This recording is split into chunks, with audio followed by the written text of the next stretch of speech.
According to the Russian intel, the United States is planning to assassinate the coup leaders in Niger. Hello, I am Mahlet Ayele, your host at Connect Africa, bringing you the latest on Niger. Now, according to Sputnik.Africa, this is a Russian state-owned media. The United States is planning to assassinate the coup leaders or these revolutionary leaders in Niger. Okay, let me just go ahead. This is few hours ago. Share the media here with you, and I'm gonna probably read something from it. Okay.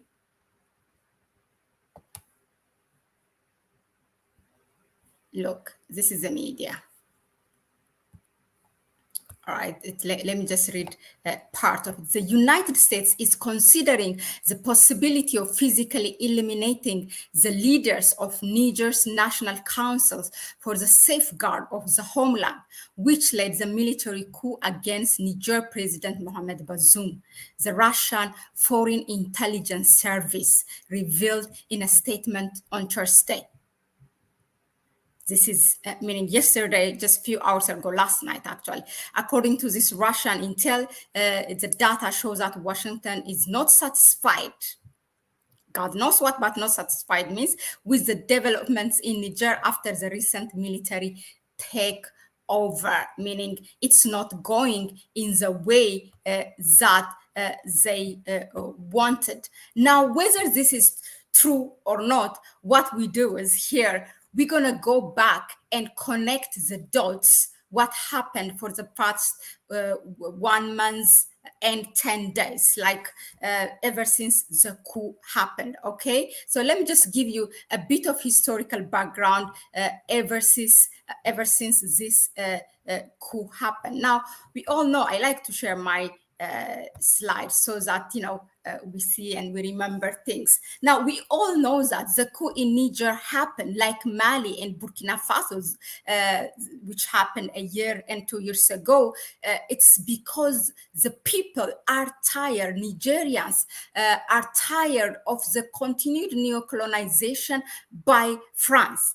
They wanted to use their own natural resource for themselves, meaning they wanted to be treated equally. It's a revolutionary. It's to get their independence. Their independence, that's not only on the paper, but that is really in a way that it's going to benefit the country, meaning the people. Okay, that is to bring an end to the continued exploitation by France. That's first and foremost why this coup happened in Niger. They were just simply tired of it. Okay, now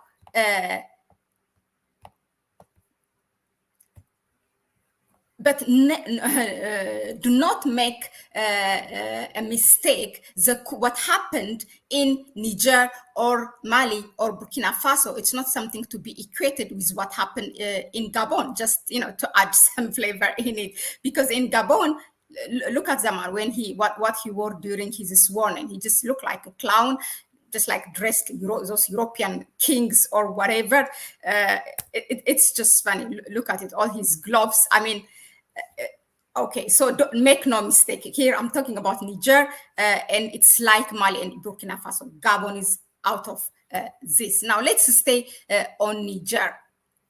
Also, it's unlike, of course, what the ECOWAS has done and what the African Union Peace and Security Council has done. The ECOWAS, they wanted to play a double standard to please, of course, their colonial masters. Look at them, these pictures when they were to meet the European Union in Spain this week, in the beginning of this week. And then on the other hand, the African Union, we understand it's at stake. It's in a deadlock situation, but still it should have come bold, meaning it didn't come with any joint statement after the Peace and Security Council made. So it's unlike Gabon, and it's unlike the ECOWAS and the African Union. The Nigerians really fought this battle alone together with the rest of the African people, and then with their brothers in Burkina Faso and Mali. Now, what happened is we have seen a united, all this along in the past months, we have seen a united Nigerians, that they were mobilized from since day one. They have been rallying and expressing their support for the military administration, for their revolutionary leader. They have demanded for the French ambassador to leave, for the French troops to leave. They even called a few days ago a permanent sit-in rally in front of the French embassy and where the military base is in Niamey. Look at this. This is in the beginning. This is during the first few days of when the revolution or the coup happened. Okay. Now, in all this, one may wonder what was the U.S. doing. Okay, where was the U.S.? Well, even some where the mainstream media, like BBC, they have come out with their headline. You remember when Senator Blinken came out, Secretary Blinken came out and gave a press brief. They were not calling it a coup, okay? They were not calling it a coup. They were just calling them military leaders. Even BBC weeks ago, they came out with this title, like, why won't the US call it a coup? So we were wondering. Now, you all remember, just after the coup happened or the revolution happened, like 2 weeks or something, the Queen of Chaos, Victoria Nuland, came to Niger. Now, the revolutionary leaders or the military leaders have banned their airspace for no use. So what she did is she came to Libya and then she traveled by car to Niamey. Now, she did not meet the military leader.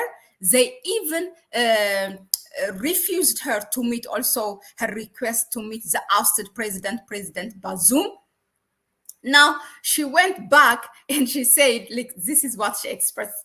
The US, when she held the talk, difficult, this is what she calls them, difficult, meaning the military leaders, because they refused her to meet. She didn't meet no military leader, no ousted president.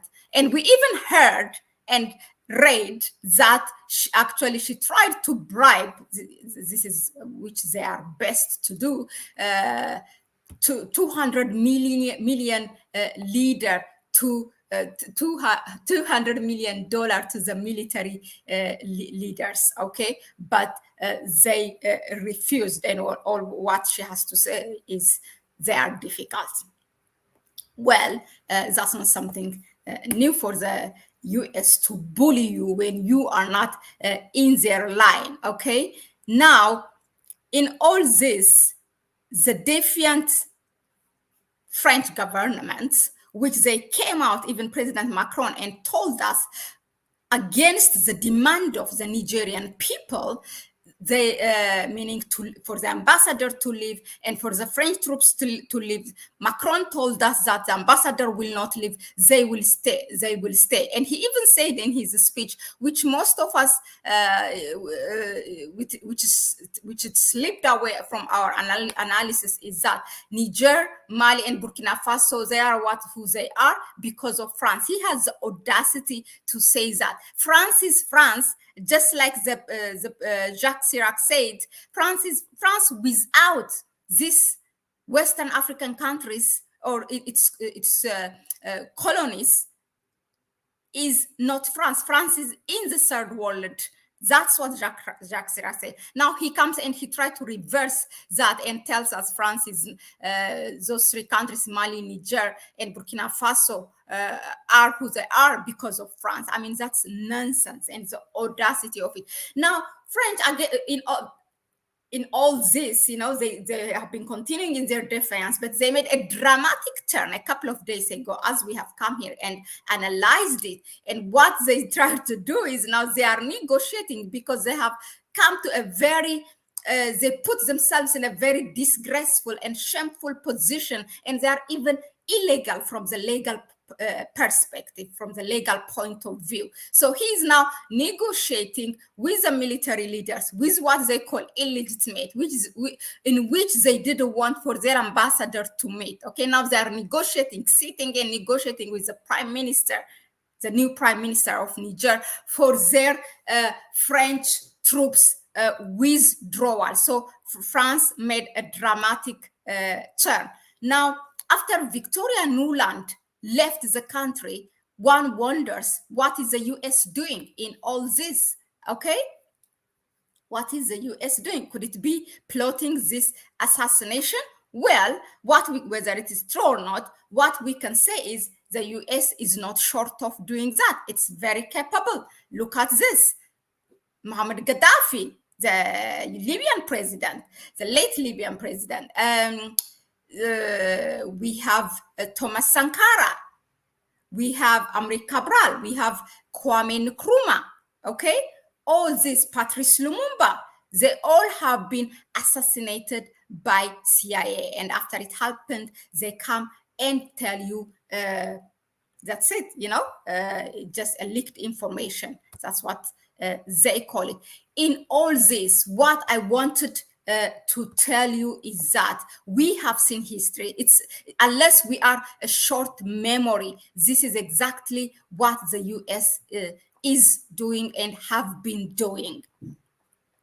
This is a wake-up call for us. It's a wake-up call for Africa. We have to protect our Pan-African leaders. It's up to us to protect our Pan-African leaders. Okay, we have learned from history. All Pan-African leaders who have fought for Africa, who have fought for their people, have been brought down, okay, one way or the other. They have been silenced permanently. They are all hidden somewhere, or they are assassinated. It's a very, very, we have even leaders, that African leaders, who they tried and were not successful, okay? Some just naturally passed away. Some still exist. I'm not gonna go ahead and mention one. So I'm not ruling out what Russian state owned. This is the information that I'm bringing you. The Russian intel is telling us that US is planning to assassinate the military, just physically eliminate, as you have read the news with me, physically eliminate these military leaders, revolutionary leaders in Niger, because the change of trajectory, what they have seen in the country is not simply what they have planned, what they have calculated. They come and, they are accustomed to give you a paper, like a plan made by them. It's not a country they are running, but this is where they are accustomed, and we give you money. And most of our leaders do it. Okay, it's because they did not get refusal that they think they are entitled, because most of our leaders do it and accept and lead the country that way, the way US write for them. So because they are not accustomed to it now, when a leader comes and say no, then it has a problem.